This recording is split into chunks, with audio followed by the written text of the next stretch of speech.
Hi, I'm Dr. Chris Stevens, and this is the Psychology to Live By podcast. Welcome to Psychology to Live By. Today in this music and mental health podcast, I'm talking with Martin Kerr, a British-Canadian singer-songwriter based in Edmonton, Canada. Our topics, as usual, are creativity and music and their relation to mental health. And in particular, what Martin has found that helps him keep a healthy balance of music, relationship and family life. We discuss many topics, including how overnight success is really the result of years of grassroots community building, how music is fundamentally about community and communication, and how music is about sharing emotional truths, how intrinsic motivation is the key to a creative life, and how singing and performing are both restorative and therapeutic. We talk about the fundamental role of intuition. We even talk about John Keats' poem, The Grecian Urn, and the relations of truth to beauty. We talk about how creativity is mostly about productivity and how happiness largely derives from the communal function of singing and music, and other topics. So, with no further ado, I bring you Martin Kerr. Well, I'm very happy to meet you, Martin, and I've been looking forward to this conversation. I expect it's going to be pretty free-ranging. We had a bit of a chat prior to recording, and we're probably going to have too much to talk about, but some of the topics will be the music industry, what it does to mental health, how one can balance working in the music industry, making a living and successfully having a family. We can perhaps talk about creative process. We can talk about the relationship between creativity and wellbeing and mental illness. So there's quite a lot to talk about. But perhaps where we might start is I'd be interested in your trajectory. I've done a little bit of research, and I know, yours hasn't been like instant stardom. Is that correct? Could you give us a bit of a potted history? For sure. And honestly, stardom has never been my goal. So I started out as, someone who sang part-time in cafes while I was a student. And then I ended up dropping out of university to move to Canada and marry my pen pal sweetheart. Uh-huh. She was the only person that I knew in Canada, and I had $20 to my name. And I started playing on the street, busking at farmers markets, which, here in Edmonton in the north of Canada is a very seasonal pursuit. But we Indeed. made the best of it in those hot summer days, and was able to build myself an audience from the street. I tried lots of other things as well that were more traditional approach to trying to make a name for oneself in the music industry. I went on Canadian Idol. I produced an album at a local studio and spent loads of money that I didn't have, and then went on a tour across the country and sent it out to all of the media outlets, and did CD release shows in bars and all that kind of stuff, and was just barely breaking even, and realized quite quickly that that's what was going on for most other people too. So after trying both of those things, going on a big TV show and trying to follow everyone else's instructions, I realized that this probably wasn't going to work for me. I really wanted to find a way to make it work, because all I wanted to do was sing for a living, and be able to spend time with my wife and soon to be family. So I really doubled down on the street performing and started doing it every day, and really figured out the best places to be, the best times to be there, the best songs to sing, the best ways to prompt people and encourage people to contribute and buy a CD, which used to be a thing when I started. Yeah, I remember them. Right. And actually made a real success at it, that I was making a good middle class income playing on the street. And obviously, as I said, that was only something I could do in the summer, but I was able to leverage that into playing gigs all year round, because all the people that had seen me playing on the street and at the market would take my card or buy a CD and then call me up to book me for their wedding or their graduation party or their corporate event. So I was keeping myself quite busy playing 100 to 200 gigs a year on top of the street performing, just in my hometown of Edmonton, which is like 1 million people. Yeah. And I'll just pause you for a second there if I can. I just want to highlight 1 to 200 gigs a year. Yeah. And this is before you were a sort of a success in the bigger numbers sense, right? When everybody just knew me as the guy from the market. Yeah. Yeah. And this so beautifully fits with the research on creative people, and doesn't have to be in the creative arts, it can be in any field. If you look at what you described there, first off, there's extraordinary perseverance driven by a passion for what you're doing, yes. Right? Because financially it's madness to persevere, but there was this sense in which you just keep going because I want to do this and I'll find a way. And then there is... in a position where I didn't yet have children to be responsible for. Me and my wife were living in a 1-bedroom basement suite. We had a student loan that we lived off sometimes. We went to the food bank sometimes when we couldn't afford groceries, but we just made it our mission to pursue the life that we really wanted, and we had the luxury of, having very low expenses to be able to do that. And living in a place where people want to support the arts. And a lot of the world is like that, but I think Canada's pretty great for it. They see somebody trying and doing something and offering something beautiful, and they want to support it, so they'll see more of it.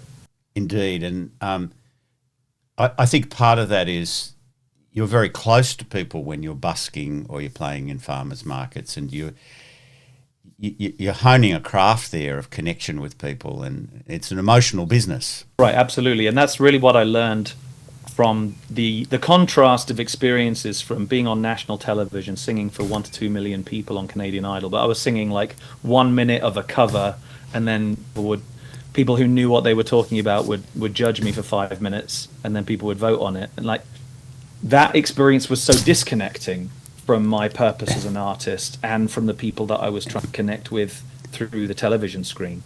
Yes. And the results reflected that.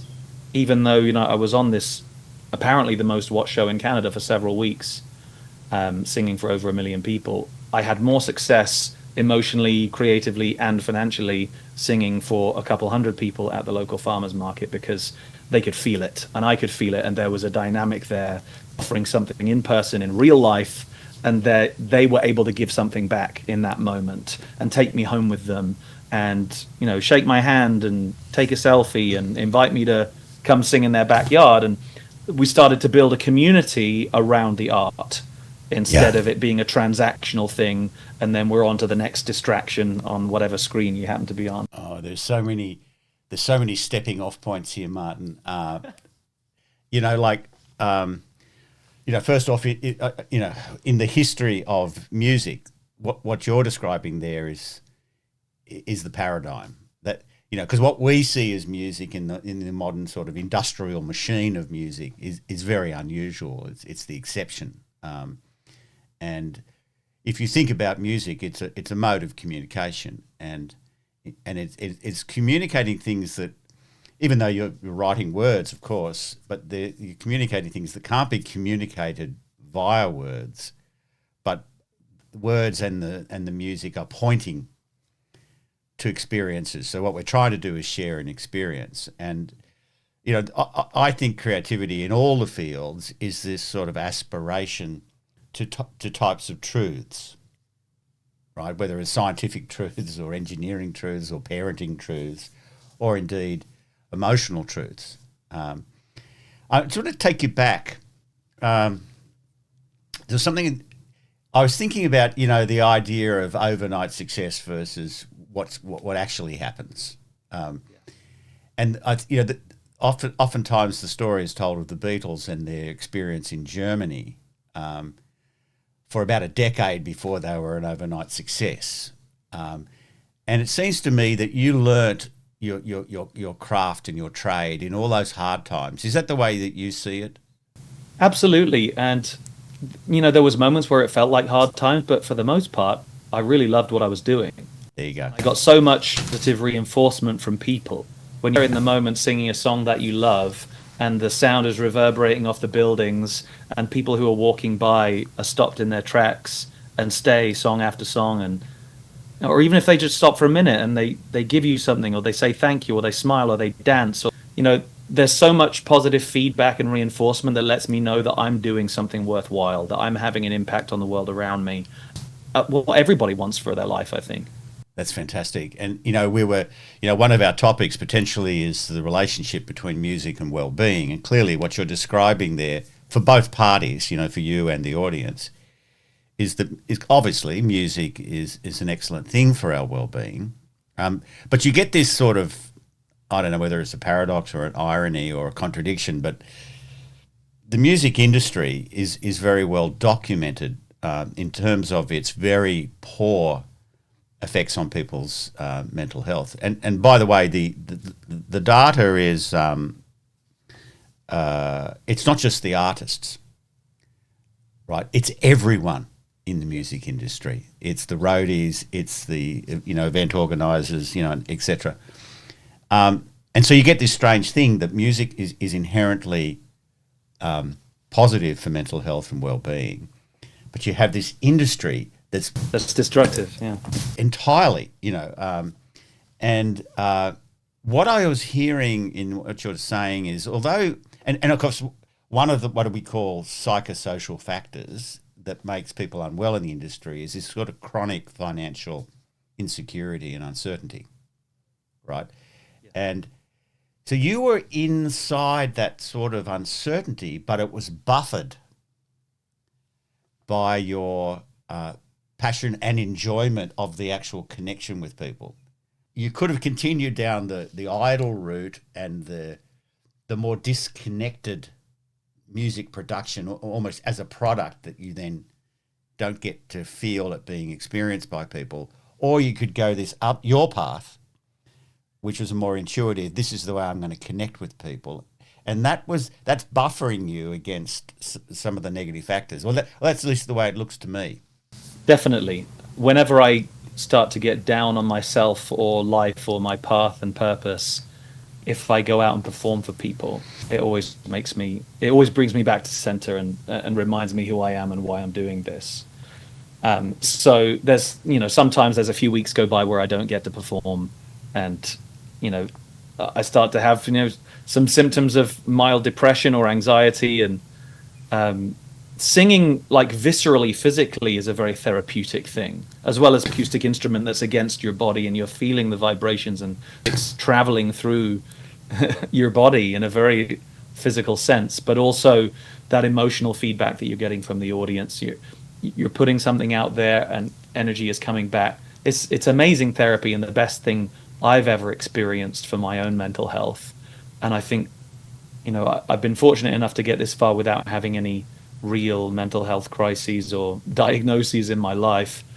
Music has been a huge part of that, and I felt that from a very young age, that I always loved to sing. I love to be around music, especially in groups of people. A room full of people singing together is one of my very favorite things. There's far fewer instances of that happening today than I think there has been for most of human history. It used to be that singing was something that everybody did every day.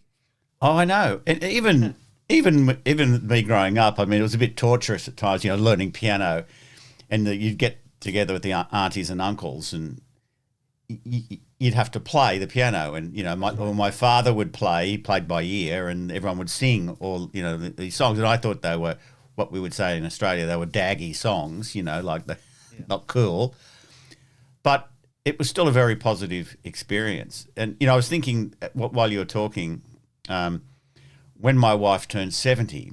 God, that sounds old when I say it, doesn't it? Oh, anyway, but we know a wonderful sort of gypsy jazz guitarist called Ian Date, and his partner is a cellist, and they came and did a sort of combo jazz, thing in our house, and we had about 40 people crammed into our house with a cello and a an acoustic guitar and mics and singing, and it was just the most fabulous night.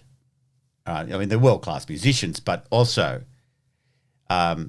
just the feeling, and so I think this is the the buffering effect of music, right? And this obviously it's what draws people into the industry, but then it gets diverted, I think, or subverted by a lot of the other issues around like success and fame, sex appeal, like all of the inducements. And it seems to me that you were heading down that path and then you veered back. You like you said, you were following what was said to be the path. Mm-hmm. Because I felt like somebody else must know better than me, because I'm just starting out here. Other people have done this before. That's a lesson that I've had to learn repeatedly throughout my life, is that actually most people don't know what they're talking about. And they might have some experience that worked for them, that you're able to learn something from that experience, but we each have to find our own path. And intuition, I think, is a very powerful thing that we neglect far much. We have a gut feeling, we have ideas, and we don't trust ourselves enough. That's been my experience. And even if that intuition or that idea turns out to be wrong, it's much more satisfying and much more educational to go through the process of learning that yourself than to follow somebody else's idea and find out that it was wrong. Or even if you don't even feel like you get any credit for that, somehow you don't feel like it's yours in the same way. I don't mean that we shouldn't collaborate, because I love collaborating and I've learned. But my song "Don't Listen to Me," that became my first title track with Network Records, is all about trusting that intuition. And it's, as I say, a lesson I've had to learn repeatedly, and I'm still learning. But I wanted to put it out there in a song, and it came quite serendipitously. I wonder if I can tell you a quick little story. Yeah, no, please. So my manager, Anthony, who I had met playing soccer and who had gotten in touch with the head of Network Records, Terry McBride, who's a mutual friend of ours now, he'd gotten in touch with him through this thing called the Phoenix Program, and sent him some of my songs. Which of course, I lectured on. That's right, yes. So my manager, Anthony, sent a couple of my songs to Terry McBride, and he wrote back. He listened to them, and he wrote back and said, "Not bad, keep going." That's so Terry. Which wasn't exactly what I wanted to hear, but it was flattering to have the ear of somebody of that stature and experience. And so me and Anthony were on the phone shortly afterwards, and he said, "Listen, we got this guy listening. We got to blow him away. We got to send him something brilliant, something better than you've ever done before. What have you got?" I said, "Nothing." He said, "Well, okay, I'm booking you a day in the studio next week to go and make a new song, so get writing." So I was writing every day, trying to come up with little ideas, wasn't finding anything I liked, kept screwing up bits of paper and throwing them across the room.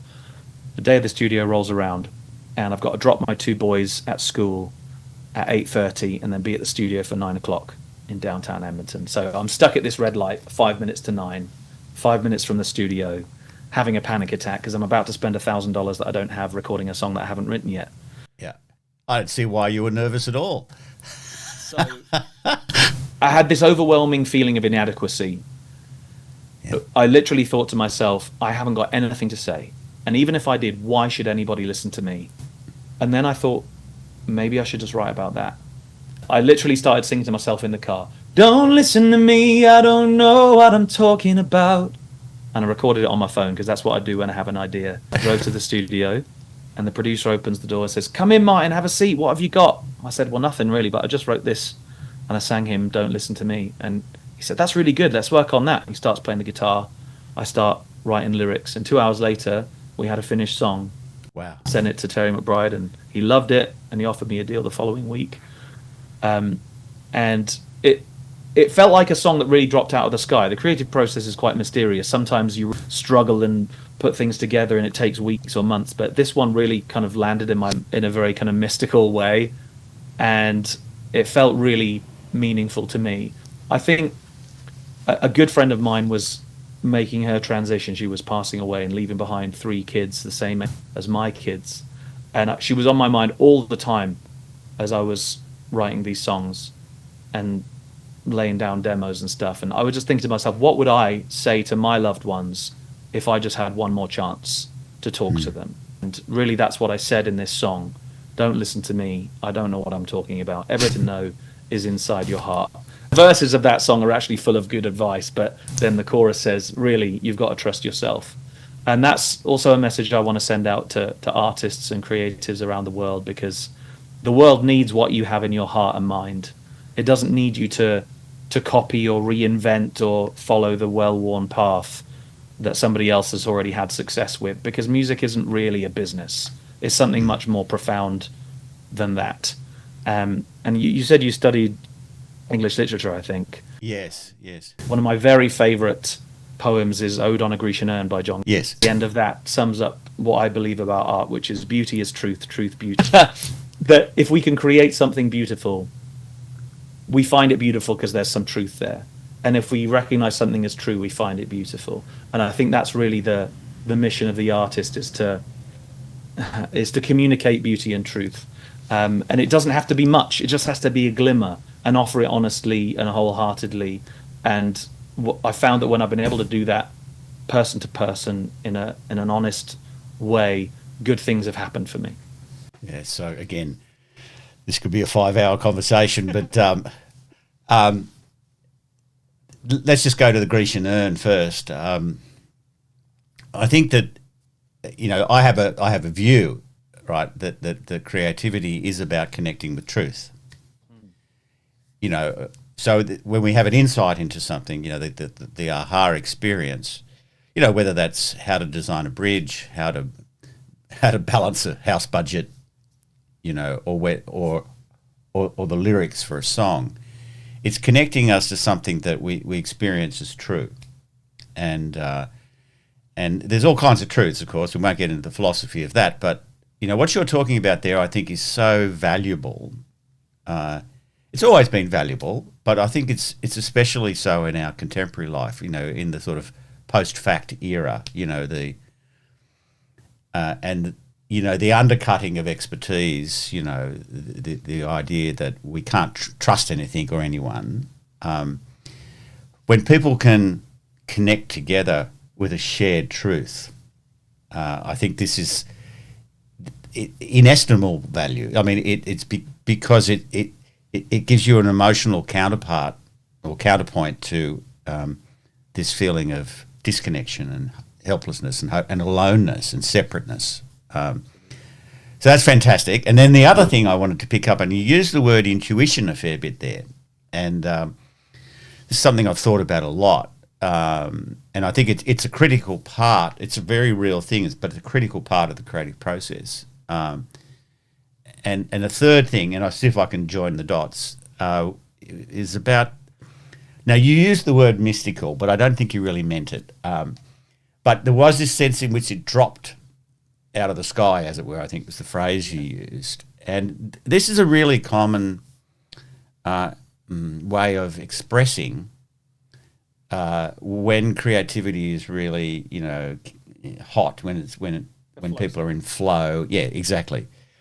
For example, I interviewed fiction writers, novelists mostly. There was some playwrights and a poet. And almost all of them talked about some version of that. They talked about feeling like it wasn't from me, it was through me. They were a conduit. I woke up and there was the idea. Now, of course, as a scientist, I'm not mystically minded, and I don't think these people were either. It's like it's come from somewhere and it's not accidental.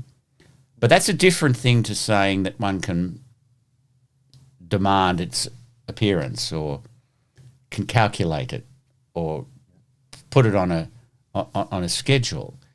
It's got more to do with the thousands of hours of people thinking and dealing with, struggling with issues and impasses and problems. And the greater part of the mind is what one psychologist has called the undermind. So it's a slightly different concept to the idea of the unconscious. But anyway, the idea is that most of our thinking and our knowledge is necessarily unconscious, but it's in there. And the job of creative insight is to connect some areas of that knowledge or experience or feeling, whatever, to connect it in ways that it hasn't been connected before, and then it bursts into consciousness in a form that we can be aware of it. So, you put yourself under a lot of pressure, or actually your manager puts you under pressure, and then out of that state, and we don't know, it may not have happened for you, but out of that state, you're undermined, as it were, pulled all these pieces together. Now, I only trust the intuition of people who have expertise in that domain, right? Yeah. Because you've got all those materials to draw upon, right? Or your mind does.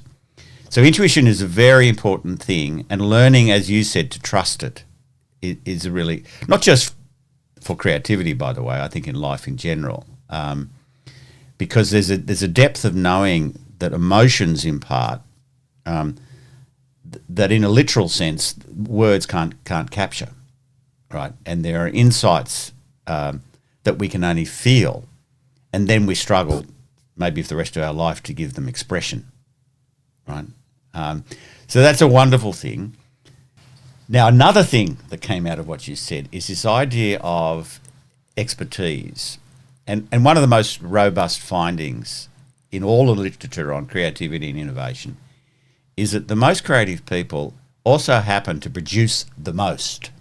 The class, in the pottery class, who one half of the students were told to make the best pot they could possibly make, and the other half were told to make as many pots as they could make.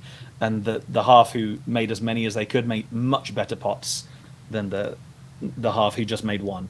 Exactly, because it puts too much pressure, and it creates a certain self-consciousness. So one of the real inhibiting factors for creative process is self-worry, self-concern, self-consciousness, self-monitoring. And the antidote to that is a thing called intrinsic motivation, which is what we were talking about earlier. You love what you're doing. Otherwise, you wouldn't put up with doing it for years on end with no financial return. Yes. And it's returning to that intrinsic, the pleasurable aspect of it, that's the key. There's a book called The Talent Code by, the guy's name is Coyle or Coyne, one of those two. And he's looking around the world for the people who are the very best at what they do across all sorts of fields. And he found a startling similarity between them all. And there's a few, but the key one is how they practice. And they practice with extraordinary focus and attention and absorption over long periods of time. And they're looking for small things that they can improve continuously. And it reminds me of the research on happiness generally, in that a sure way to make oneself unhappy is to try to be happy. Yes. And be checking constantly if I'm happy. And it disappears as soon as you look at it. Yeah, it's a bit like Bart Simpson saying, "Are we there yet? Are we there yet?" And so, no, these things, they just fall out of the process. Happiness is something we realise we've been when we've been absorbed in something of purpose and meaning. Yes, it's a side effect of a life well lived, I think. And exactly. And it can be, and there's so many stories of people who've lived in unimaginable suffering and horrendous circumstances that have found happiness despite all of that. And I think it has to be something deeper than circumstances. And so much of popular culture tells us to look for happiness in circumstances and material things. This is right. And the ancient Greeks made the distinction between what they call eudaimonic happiness and hedonic happiness. So hedonic, of course, is like hedonism. It's like they said both are good. So I'm quite a fan of the single malt. Slowly savoured, but not too much. And physical touch and so on. But the more enduring pleasures are the eudaimonic ones, and these are where we find meaning and purpose in what we're doing.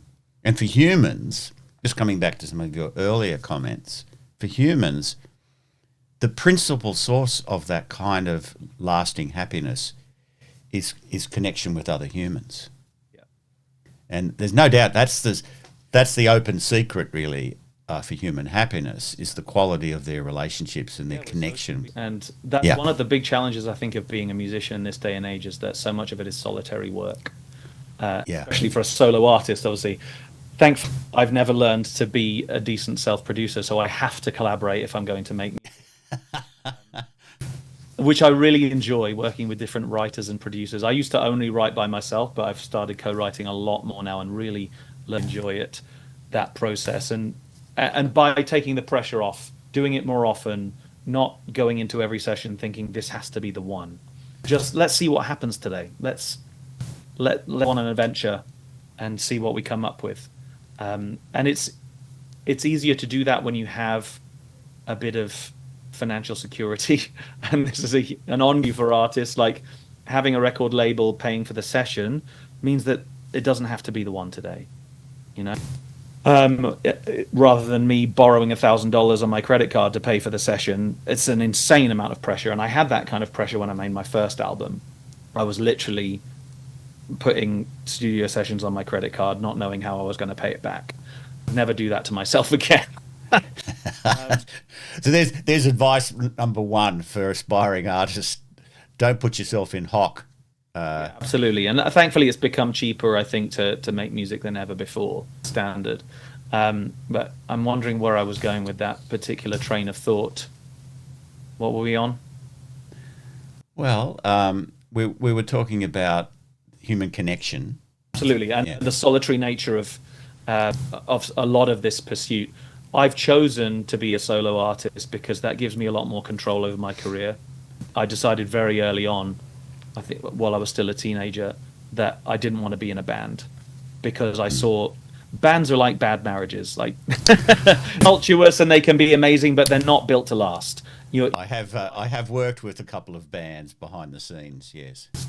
And your career and your success and your stability becomes dependent on the lives and the choices of 4 or 5 other people, and that's just no way to build a life. And for the people it works out with, I mean, power to you, that's amazing, but much more likely to not work out. So I was happier being a solo artist and collaborating in very kind of discrete ways, like this song together, or we're going to do this album or this show together, and then it's done. And if we want to do another one, we can do that. My identity as an artist is just Martin Kerr. So that's been easier for me, I think. But I do get lonely sometimes, and I do feel like I don't know where to turn for advice, because nobody really can tell me what I want to do with my life, what I think is good, or what I'm passionate about. So that's the blessing and the curse of being in charge of your own career. It was interesting earlier you were saying that I think this relates to it, that if you haven't done any performances for a couple of weeks, you start to feel a bit antsy, a bit sort of disconnected, and a bit... And obviously, if you were in a band, you'd probably be meeting with the band and you'd be engaging, and there'd be that sort of connection. So I think the frequency of performance is one of the ways that you figured out, how do I keep that sense of connection and not being isolated? Definitely, yeah. So talked about how music is really a communal experience, and humans are communal animals, or like community minded, and we need that human connection. The feeling of being in a room of people singing together is something that I always loved as a child. Like, I went to a school where we sang hymns together every morning. It doesn't happen anymore, but I loved. A lot of kids hated it and would just grumble their way through it, but I loved it because I loved to sing, and that feeling of everybody doing the same thing at the same time was really uplifting to me. And then when we got together around the Christmas tree, the whole town would gather in the town square, that stuff. And there's so few times and places where that happens now. Because of popular culture, we've learned to think that our voice isn't good enough, that we just listen to the people who are good. And now with the absurdity of modern editing and auto-tune and stuff, things are absurdly perfect that we can never be like that. So people are afraid to share their voice or play an instrument. And I think that's really sad. And when I went traveling around the world when I was 18, I stayed for 3 weeks in Western Samoa, which is now just called Samoa. And everybody there can dance. and not sing. They can sing in 4-part harmony. I went to this little village where people literally sit on the floor and eat off a banana leaf, and they don't have walls or windows. They're literally living under grass huts. And somebody struck up a song, and the whole village joined in beautiful 4-part harmony from this old grandma. Wow, I thought I could sing. I would be out of a job there, because everybody can sing and make their own music. And I think I would love to claw back a bit of that community musical spirit that there used to be in so many more communities. Not too much, because then, as I say, there'd be no need for me to be a professional musician. It's a bit like me. It's a bit like me as a psychologist. You know, I do wish for people to be psychologically well, but not too many of them, you know. I love to see what Jacob Collier does with his concerts, getting the whole audience singing together in harmony. And I'm glad that he's doing it, because that means I don't have to learn how to do that. No, but it's obviously a very what's the word I'm looking for? It's very intrinsic to human nature. It's primordial. Yes. And you know, I like watching the footy, particularly the rugby, and one of the things I like, and like with English soccer, of course, is when the crowd sings.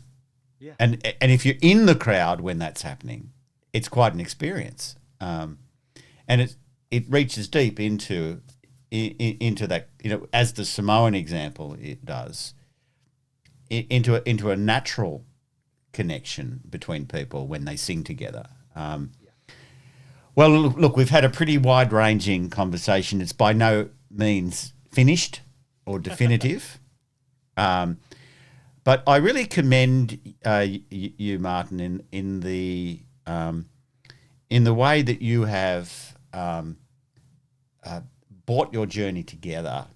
Like you say, it's rare in the music industry to have a successful career and a successful marriage, you know, to be a father and have kids, and you know, and I think that's really a beautiful model for other creative artists, and particularly musicians, especially in this time, you know, of social media, where it's so much about this sort of kind of self-presentation that, as you said, is perfect, but it's not real, and it's not getting real interaction going.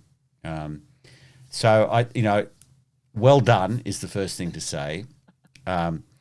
And I've really enjoyed not only this conversation with you, and I've certainly got some ideas from it, but you know, listening to your music prior to the our discussion, our conversation,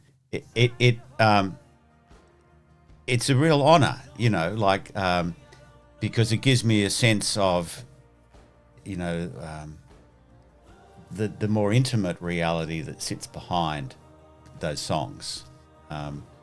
And I hope that this little podcast, when it gets out there to its, you know, 5 audience members, you know, when it does get out there, that's, you know, someone watches it, someone in the music industry who's aspiring, and they see there's a path, there's a way that I can do this that's normal. Absolutely. Yes, there's so much more to talk about, so maybe there's another episode sometime, but absolutely, I'd love that. Encourage people to find their own path and to reach out to others.